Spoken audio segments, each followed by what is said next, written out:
What's up guys, welcome back to our video. In this video, I'll show you how to fix Discord loading chunk failed error. How do you fix it? Now, if you're having issues with Discord, well, there are a few things here that you could do. First things first, you want to make sure that you've closed completely Discord. So, just closing Discord by clicking on the X button at the top right here does not work entirely. So you want to go to the bottom right here, click on the arrow that shows hidden icons, and you want to look for the Discord icon here and right click on it and click on quit Discord.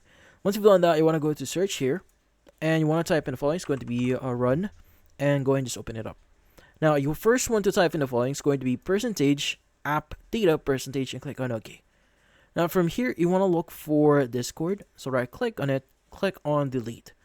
Now, once you've deleted that, what we need to do next is we want to close this one. And again, you want to run, or you want to search for the run app here. And instead of using percentage app data percentage, you want to go ahead and use local, percentage local app data percentage, and click on OK. And again, same thing, you want to go and scroll down a bit here, look for Discord. And if you do see it, right click on it, click on delete. And once you've deleted that, what we need to do next is we want to go and open up any browser, search for Discord, open it up.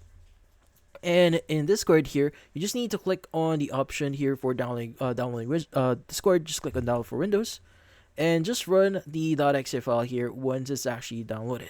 Now this might take a while, so you just need to make sure to complete the whole process. Now it's going to ask you if you want to run the file. Let's go and click on run. And from here, just wait for it to fully update or install, and you should be good. And that's about it. So, if you found this video helpful, hit the like. Don't forget to leave a like or maybe subscribe to our channel. Thank you for watching.